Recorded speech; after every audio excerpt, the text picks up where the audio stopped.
Welcome to the Encore Audio Archives YouTube channel. I'm Taper Dave, and this is my channel. I've uploaded hundreds of talks here that I've recorded at meetings in West LA, and I've also recorded conventions starting in 2013. I've got a bunch of those up. And Walt and Mary Murray, the original owners of Encore Audio Archives, started the company in the 80s, and Walt recorded Joe and Charlie's and a bunch of stuff down in Vista, California. My sobriety date is June 20th of 1994.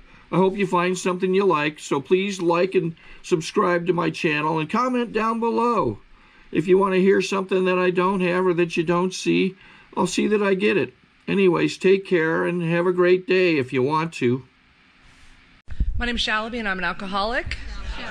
And I'm really grateful to be here. And I was thinking earlier that we had come and kind of scoped out the room earlier, and I saw these seats here, and I said, well, it's going to be the late meeting, so there'll be like maybe like an eighth of the people that would be in here. But I figured what they'd do is they'd pull the partitions and then maybe just have the dance next door while I talked, you know? So through the wall while I'm talking, I hear like, you know, so really grateful that didn't happen. So I don't want to compete with the dance. I mean, I know it's on another, you know, but not right next door. So anyway, I want to thank Andrea for being a fantastic hostess, and she's been on the phone with me, and when she called me to ask if I could send her, you know, something, you know, like a CD, I was so sick that she probably just thought, oh my God, she's gonna, like, I can't ask, she sounds crazy. I was so ill, like January was just a horribly sick month, and when I, you know, I'm like, what do you need? You need a CD? I mean, I just sounded crazy, you know, so I sounded like I just rolled out of the bar, you know, after like smoking all night, and, you know, so, yeah, carry the message. So, but so when I talked to her, she's like, "Oh, I'm so glad your voice has healed," you know. So, yeah, me too. But I am really grateful to be here, and I want to thank the committee. We came early. We came yesterday, and we got to come to the chairman's dinner last night, and what a I mean, the enthusiasm and the love that you guys have for your convention is really overwhelming, and everybody's been extremely friendly and nice. And my name is Shalaby, and it's on my badge, but I notice most people, they just go, oh, Lancaster, because they don't even want to attempt the name, you know, they just, you know, so if you see me over the weekend, you just be like, oh, Lancaster, and so I'll be like, yeah, you know. So most people go like, oh, I've been there once, like, ugh. So, yeah.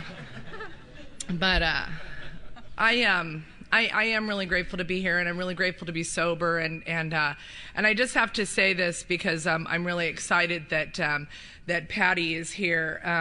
I was newly sober, probably like maybe 6 months, and my sponsor that I had finally asked, it took me about 4 months of sobriety before I asked somebody to sponsor me, and my first sponsor worked at Central Office, and she was a big lover of all things Alcoholics Anonymous and read all the literature, and she would also pass on a lot of speaker tapes to me, and I say tapes, not CDs, tape, and because, you know, so you can figure out how old I am, and Patty was one of the first tapes that she had given me. Patty and Larry T. Those were, and I would listen to them over and over and over again. And what Patty had done for me is that she made it, and Larry also, is that they made it seem like it was going to be okay, that I was going to be allowed to have the personality that I had, that I brought into Alcoholics Anonymous, and that I was going to be able to be funny, and because they made me laugh.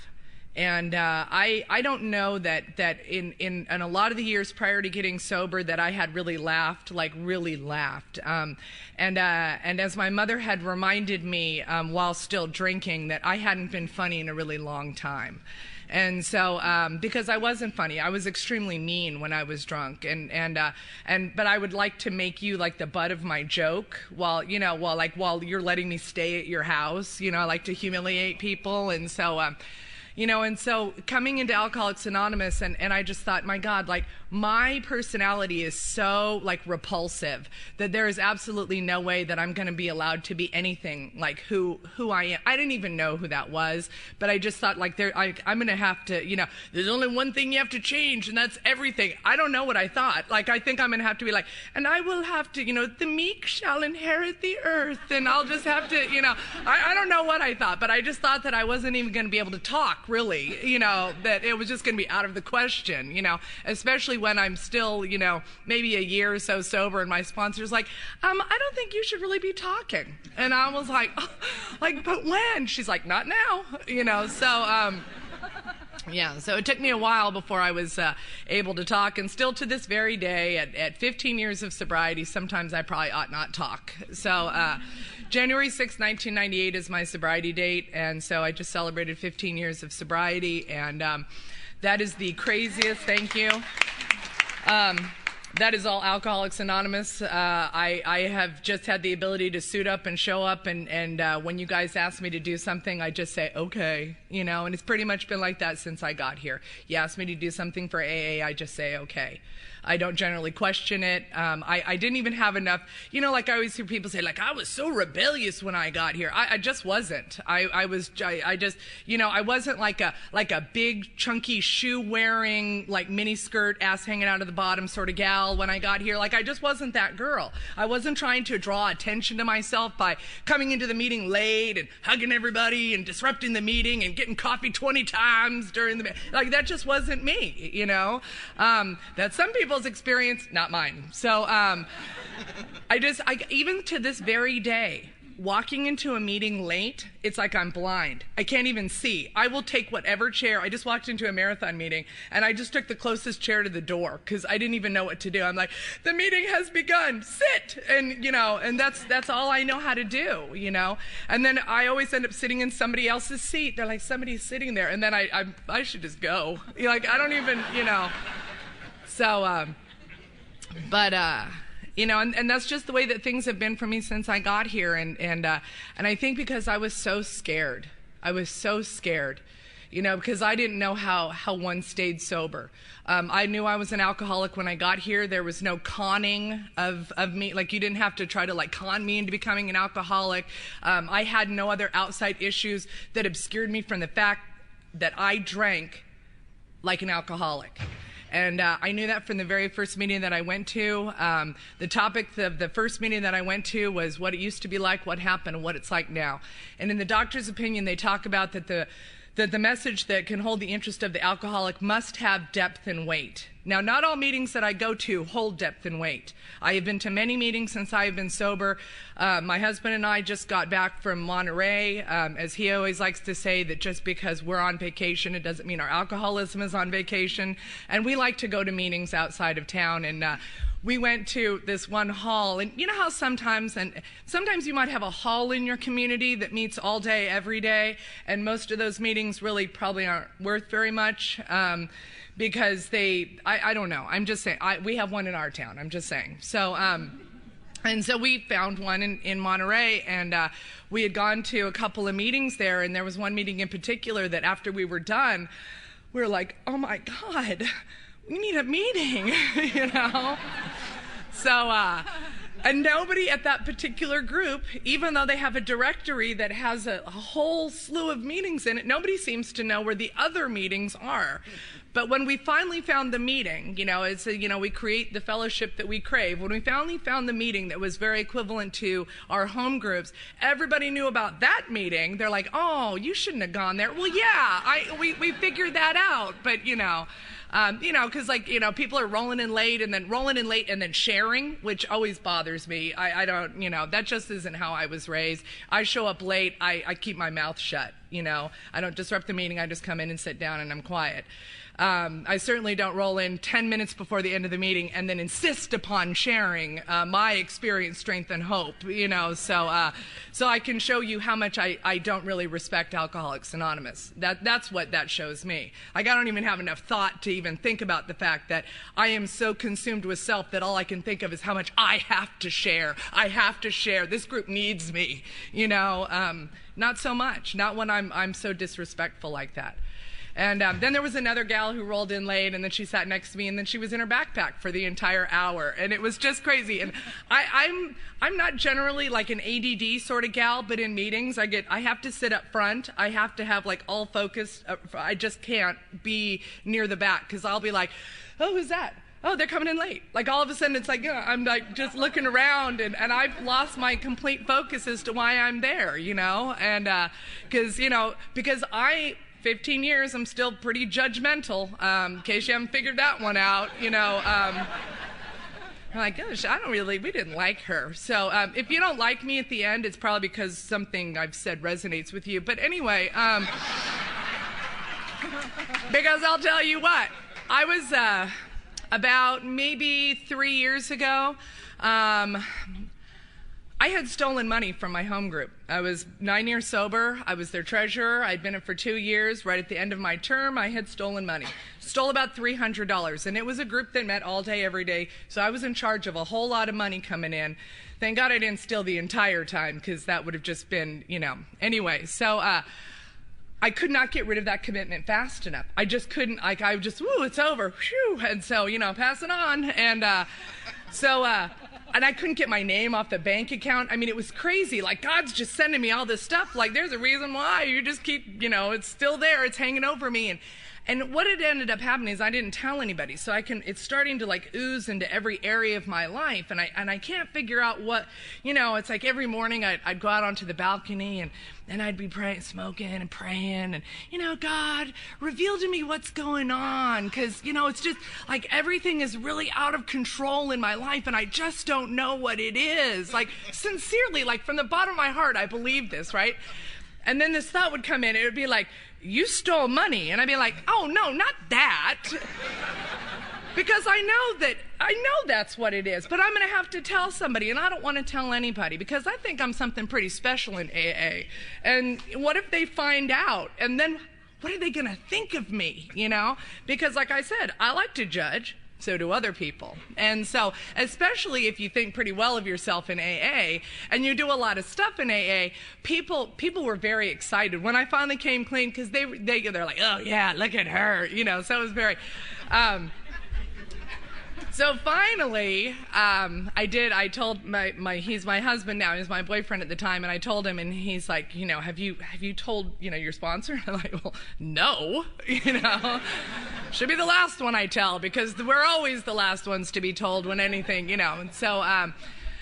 And so he's like, I think you should probably tell her. And I was like, you know, okay. And so I did. And then it was fine after that, because once I was able to tell one person, it was like the floodgates were open, and I was able to, I didn't have to keep hanging on to this. And, you know, and the only thing my sponsor had asked me was why it was I felt like I could not tell anybody. What was it that was, you know, nobody asked me why'd you steal money. I mean, everybody knows why you steal money, because you think you need it. So, you know, that's not a big mystery. But she was really concerned over the fact that there wasn't one person in Alcoholics Anonymous for like 6 months. I just, you know, held on to that, and it's like my own special, you know. So I'm just driving myself insane, and driving myself back to the drink is what I'm doing. But I don't know that's what I'm doing, you know. And I like to get into the insanity that precedes the drink. You know, and you know, and I don't know why. You know, the book talks about in the 12 and 12 about, you know, like this force feeding of humble pie, and like, you know, we don't have to be so badly bludgeoned all the time, you know. But I love those words that we use, you know, force feeding and bludgeoned, you know. And I'm like, yeah, you know, and things don't always have to be like that. You know, but I've done it. I've done it, you know, in my sobriety, and I've made huge mistakes, and I haven't drank, and I know that I have gotten myself close to the drink numerous times since I've been sober, because I put myself into situations where I just want to look so good that I don't want for other people to not, you know, but that's, you know. So what had ended up happening was, and the reason why I ended up telling on myself in the first place, was because the speaker that we had our roundup, our convention in our town. And so it was Friday night, and it was Rosie, is Larry's wife, and she was talking about that she had cheated on a test. She had just done it, and she had like 18 years of sobriety or something. She had just done it, and when she went to the meeting, I think Johnny was the one that said something to her like, well, you have to go and tell your professor. And so she went and she did all this, and she cleared it up, and after the meeting, somebody was like, oh my God, wasn't she wonderful? And I was like, no. No. Why? Because I knew exactly what I had to do. And I hated her for telling that story, because now I know that I don't have any other options. You know, so once again, I'm saying if it hits close to home, you might want to take a look at it. So, anyway, I wasn't so grateful when I got here on January 6, 1998. I wasn't excited about being an Alcoholics Anonymous. I hated every minute of it. And it took me a while, and it was probably, you know, being around like-minded people, eventually getting a sponsor, working the steps that started to change everything about my life. You know, I don't think I realized, like, how far down the scale I had gone when I got here. You know, I started drinking when I was 13, and 13 is pretty young to start drinking. I'm a teacher today, and my students, I do a 4th and 5th grade combination class, so they're like 9, 10, 11 years old, and I look at them and I think, oh, my babies, like in a few years, some of them are going to be doing the exact same thing that I was doing, because they're not, you know, they're off to middle school, my 5th graders next year, and so, like, I think one of my boys right now that I just had last year smoking weed on the regular, you know, thanks Facebook, you know, so, because people will post anything on there. So,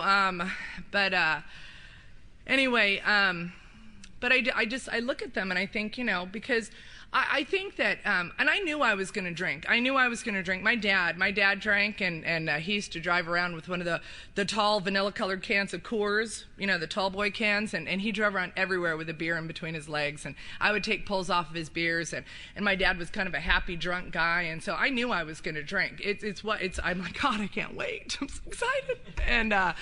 And so as soon as I got the opportunity to, I drank. And I drank, the first time that I really tried drinking was in 8th grade. And I was in middle school, and I got suspended. Because nothing says, look at me, like 5 13-year-old girls drinking out of a hairspray bottle, you know, to go, gosh, I wonder what they're doing, you know. So, you know, I'm not very stealthy, and so I got suspended in 8th grade for drinking. And then, you know, next year comes, and I'm a freshman in high school, and I'm on the flag team and marching band, and I promptly got kicked off of that, of the first away performance that we have, because I'm drinking and I'm drunk, and so they kicked me off of the flag team. And it happened to be this one weekend where my parents were out of town. My parents never went out of town, ever. Like, I just didn't have those kind of parents. But the one weekend they're out of town is the weekend that I get busted. So I have to tell them before the school calls on Monday, because then it'll just be worse. And so I know that. So I don't really know how to handle anything, you know. All situations are baffling to me. And so my best idea is to hide this butcher knife behind me on this, like, buffet that's against the, it's still there. My parents' house is exactly the same as how I grew up.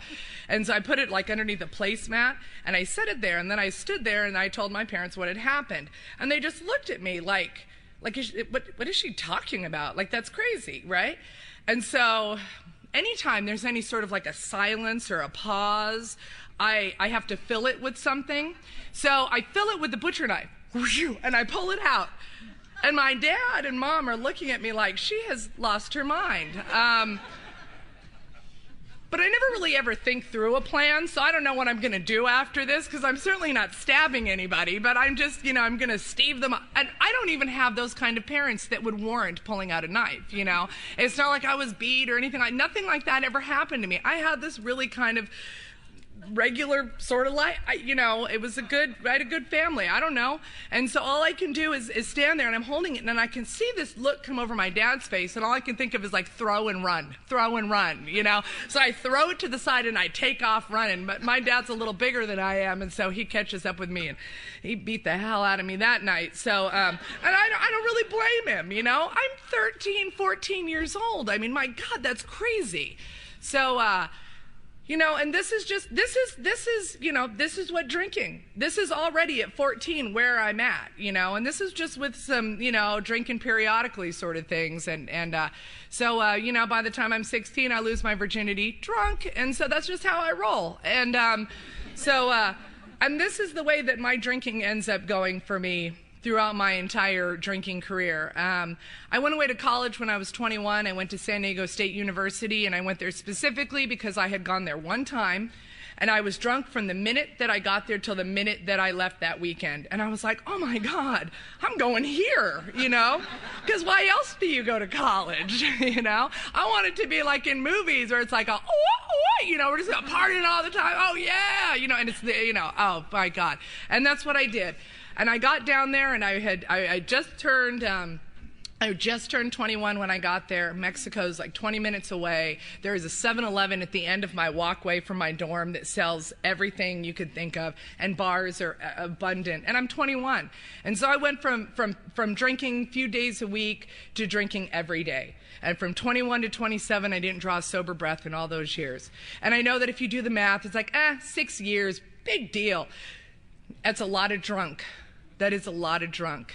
You know, and the book talks about that, in the doctor's opinion, which I love, that our drinking life becomes the only normal thing we know.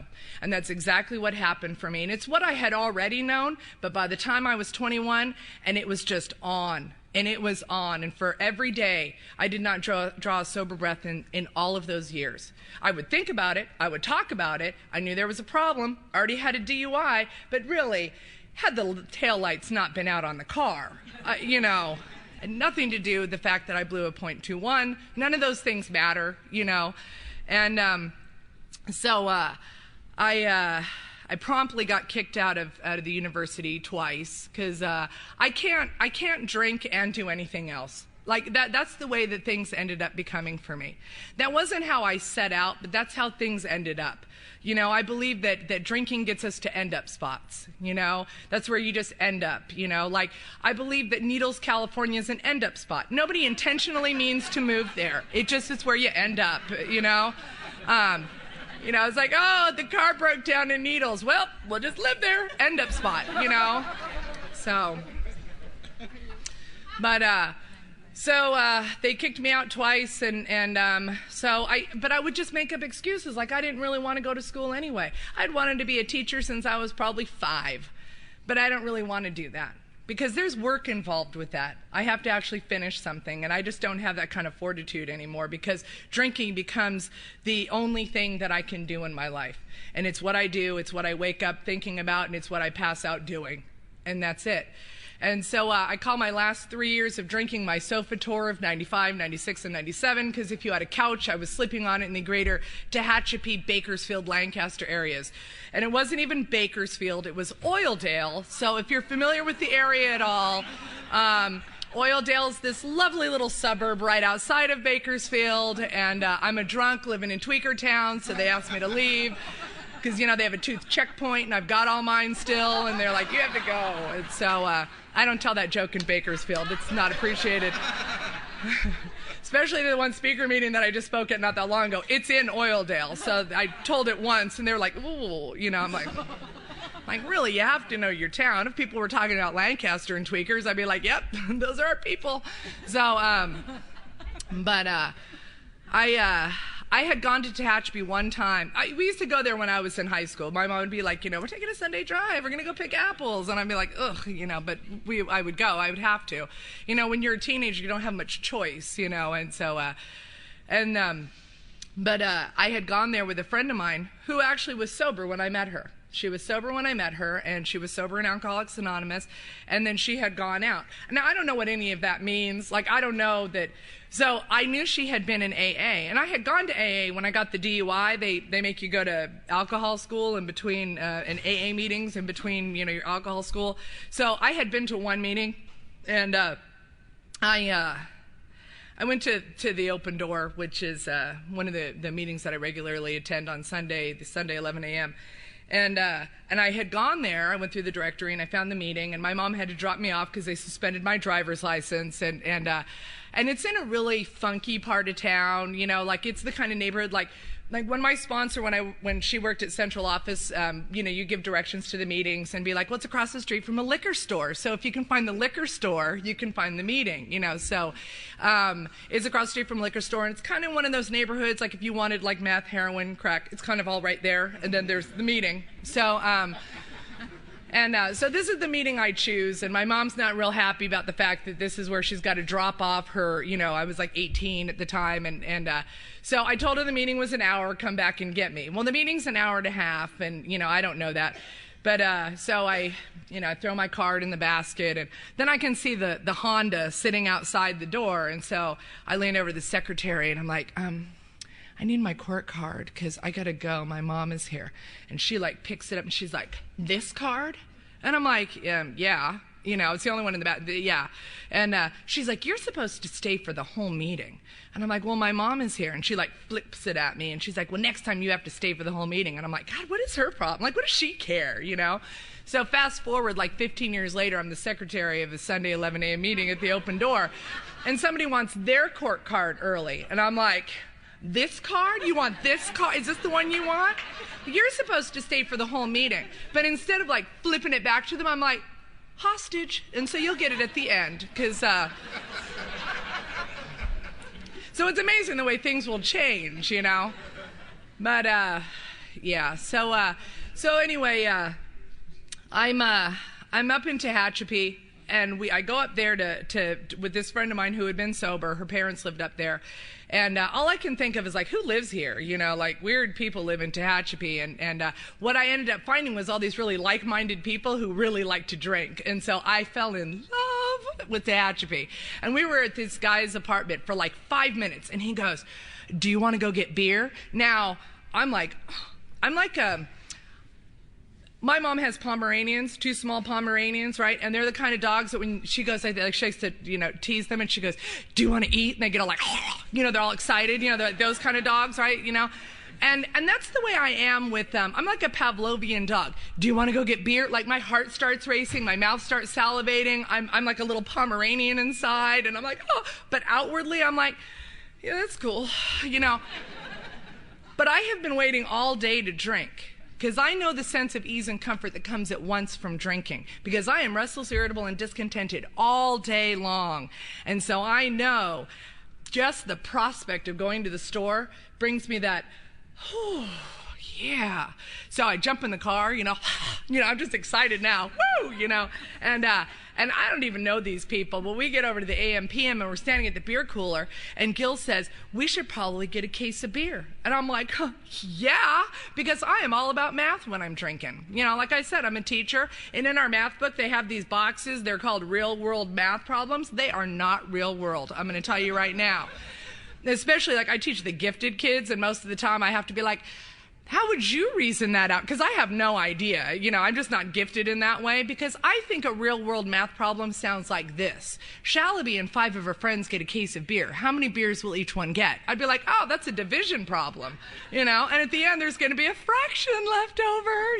I would have been all over math if I could have reasoned that out, but, instead it asked me all this weird sort of stuff that I don't, So we go back to their apartment, and all I can think of is oh my God, I'm moving here. So they became one of my favorite couches on the sofa tour because they like to drink like I like to drink, and I like people who like to drink like I like to drink. For one reason, I think, because it takes the focus off of me. If we're all being foolish together, right? You can't, But what ends up happening is that I drink mostly with men. So when you drink mostly with men, they like to point out, God, Shalaby, you really drink a lot. And I'm like, really? Because we're all drinking here together, and now all of a sudden I'm the one with the problem. But I am the one with the problem, because I'm the one who's getting 86th out of the bar. I'm the one who's fighting. I'm the one that now causes everybody else to fight. I'm that girl, I'm not a woohoo girl. I like to fight with the woohoo girls, because they're